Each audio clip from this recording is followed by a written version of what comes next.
You're speaking about the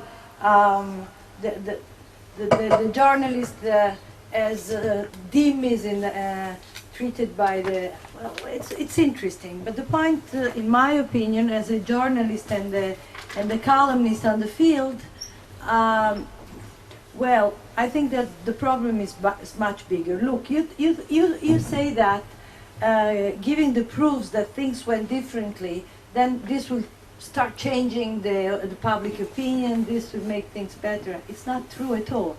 I mean, I've been covering, I was in Jenin the day after it happened, I was in Durban, I've been writing about Mohammed Al-Durah. If you go and look at my stuff, what you read is exactly what you're talking about. It was extremely easy to find the proofs that things were not as they were presented by the Palestinians.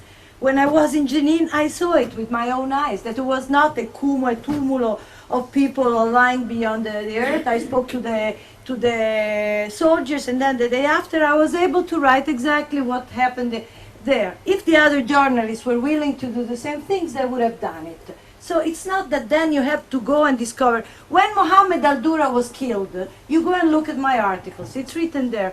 A little child, and it's so painful to write it, was killed in an exchange of fire, which was the minimal thing that any journalist would have seen if watching at the facts. Any other thing. When I was in Durban, so look, it's a set of mind. It's not having the proofs of this and that. So what my question is just about strategies, like just like Kalev. But I'm asking not what will we do if we lose. I'm asking what will we do if we win. Okay. Because I know that I'm right, and I've been knowing that I'm right even before. But then everybody said that I was right. About Jenin I was right. About Mohammed Al-Durah I was right. About Arafat in general as a figure I was right. About Sharon I was right. And so what? So the international public opinion is still standing on the same positions. Okay. So we have to find an answer that goes far beyond finding the proofs. Okay? Okay. Good. Neil?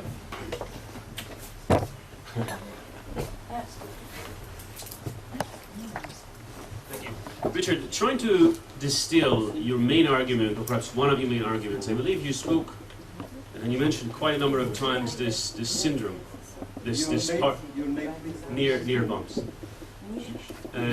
You've mentioned this paradox, this messianic Yom Kippur type dynamic, Ashamnu, Bagadnu, Chatanu, the type of dynamic that gets that sort of overshadows this entire affair and overshadows particularly the Israeli response.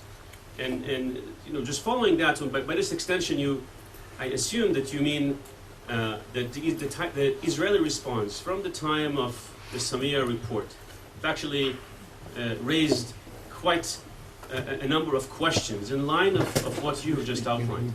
But there was something there that did not allow the Israeli response to be as assertive as it should have been, and in that extension, that was obviously an important key here.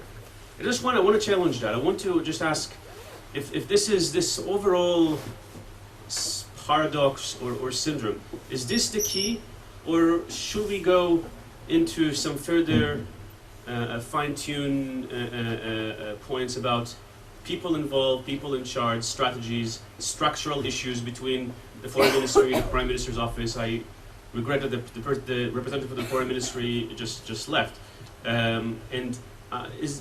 Is this something along the lines of an overarching problem, psychological problem of the Israeli mentality, or is this something that should be arrowed more in the context of structure problems or even individuals in charge? Okay. Final question there.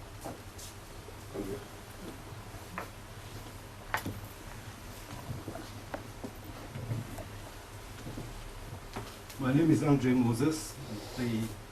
I'm leading an organization, Take a Pen, which in many languages, 10 or more languages follows the case.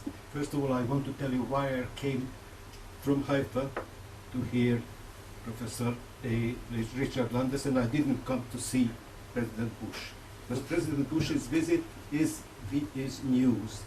And this man, I think, is doing history, not only writing about history, but doing, if he and the people following this line succeed to break the Al-Durah spell, which is killing us, killing Israel. Now, a gentleman, I think, left. The gentleman said that, sorry, that the judges in France saw only 18 minutes of the 27, because if it were the whole thing, it would prove that Richard is right and Fersen is right. I strongly disagree with the gentleman. I think anybody who saw, and I was there with Richard, there is very clear proof from what we've seen, so there, that Israelis were not involved. Because Enderlin said that Israelis, and probably deliberately, killed the boy. Now in these 18 minutes, there was not one single frame where we saw Israelis doing anything, not only not shooting, certainly no not shooting, not being presented to. So you didn't see not an Israeli soldier, not a fire from the Israeli position, not only smoke. So there is actually, even in this doctored tape or doctored video, there is not the slightest proof. Now, I strongly disagree with this, that we need 110%, because it means that we admit that we are paralyzed. I think 90% is pretty good. And I, as an engineer, say that when you see the bullet holes perfectly round, it means one simple thing that we learned this geometry, I think, in grade 5, that it means that the shots came exactly from the same direction where the cameraman stands to. Yes, so exactly from the same direction where the cameraman took the... All right, here's a good example. This is shot the next day. You can see that this is from the Israeli angle. Oh, you can't really see it well without the light up. But this is a picture taken from more or less the Israeli angle. And what you can see is that these holes, you know, you can see this side of the hole, but you can't see this side of the hole. No. This is, sorry to say, this is the proof, this is the argumentation of our learned friend, Nahum Shachab. Right. But his problem is that he has a 3rd degree in physics. I'm only an engineer, and I say it's much simpler than that. Mm-hmm. If the hole is round, it was a head-on hit on that wall, and if the camera shows it as all round... right, you made your point. So what I want to say as last thing, what can we do now, and in case we win? I think this bunch of people, a bunch is not a nice word, this respected people here could do a lot, and we all could simply to write to our papers on abroad what we follow and ask, how come that in Google we can see that you repeated this accusation hundreds of times, but we don't find that you covered now the counter case of Carcente, because in the Google research I don't see that New York Times wrote anything about what is happening now. So this can be done with a whim, and this I will call you. Thank you very much. Okay, so let me answer. Well, I mean, Andreas, I agree more or less with everything Andre says. There are a number of people, and I think Andre is one of them, who argue the important point is to say, look, the Israelis, clearly, there's absolutely no evidence that this is murder. And that is the crucial, that's the blood level. And on one level, that's absolutely right. But I don't think that you can understand the dysfunctions of the 21st century without understanding that a cheap fake so overwhelmed people that even 7 years later, it's not out. And when you say it's a fake, people say, don't argue that. You're not going to make that stick. Go for something else. Okay, so I do think that it's terribly important for people to start re-looking at the material they're being fed. So I think the fake is an important part of the argument. Now let me go to Fiamma's question. Fiamma, what I would say is the following. You were the little boy in the dike, and the tidal wave hit, right? I think the tidal wave has reached something. I mean, it's still churning, but there are already receding elements, and one of those receding elements is Europeans who are waking up to the danger they're in. And Sarkozy's election, I think, is a good example. I think the failure of the EU constitution in France already in 2006, I think it was, or 2005, is already a sign that we're beginning to get, the impression that I get when I'm in Europe is that the elites are determined to commit suicide. The people are more and more disturbed by this, and I think that we have a window of opportunity. As they wake up to the danger they're in, we have an opportunity to say to them, one of the reasons that you have been completely blind to this danger for so long is because of how your media has misinformed you, and one of the key dimensions of that misinformation is the Arab-Israeli conflict, and if you want to survive, you might need to reconsider. And your book is precisely about all the things the Europeans can learn. So I think that we have in the next, Pipes has an article about how in the next 5 to 10 years, the sort of what's going to happen in the encounter between Islam and Europe is going to take, there are a number of possibilities, and in the next 5 to 10 years, we're going to see how this is going to take. I think that these are protean years, and I think that there's an opportunity to reach audiences that you couldn't possibly have reached when you were saying the truth all the way back then, but it might be time to bring you and other people who did say that back and say to people, you were so eager to believe what you believe, you completely ignored these voices. Now is the time to hear them again. Kalev, have I answered Kalev? Nir. Is it this masochistic omnipotence syndrome, or are there structural issues and so on? I think there are all kinds of issues. I think that one dimension of it is this third of the audience that applauded this guy who said, staggered morally to say, what does it matter, one boy more or less? He thinks he's making a moral statement, but when that one boy more or less is a systematic staged blood libel of the worst kind, and say it doesn't matter whether that's the case, it reflects a kind of moral disorientation, if I can be mild about it, that really is utter mystery to the Gentile world. I'd love to do a conference called The Epistemological Problem of Jewish Self-Criticism.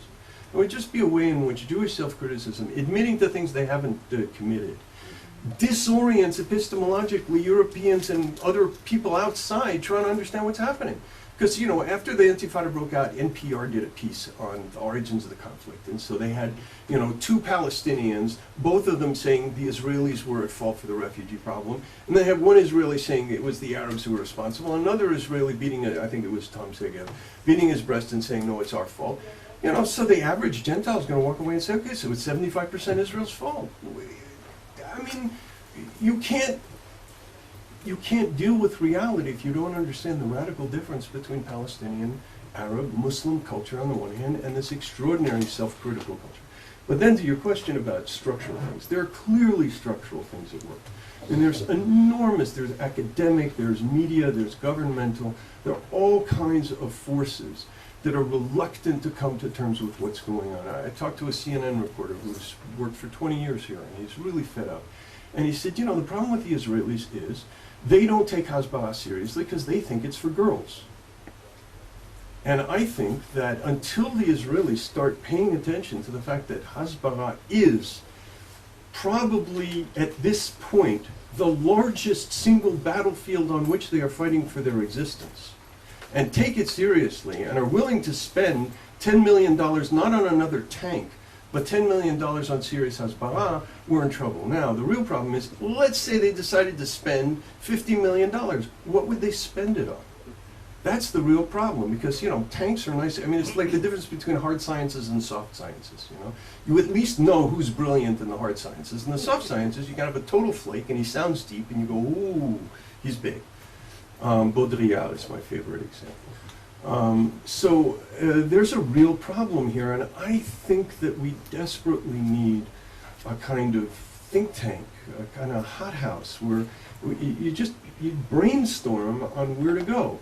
And one of the things that I would strongly recommend, and I'll close with this, I have a course I teach on honor-shame cultures. We have enormous power. The West has enormous power over the Muslim, Arab, Palestinian world.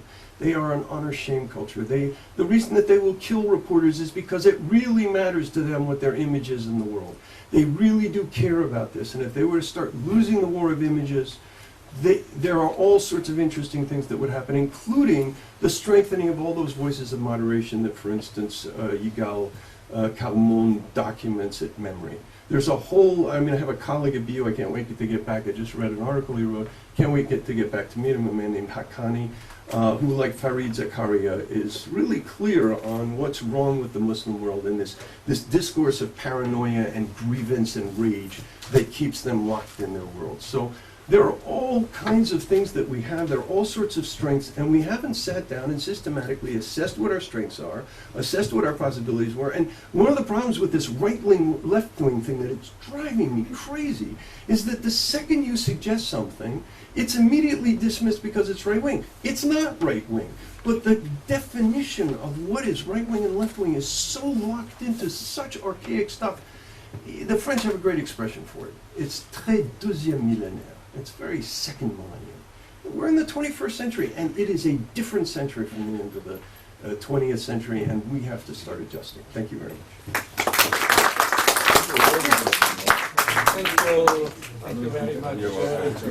We hope to see you back.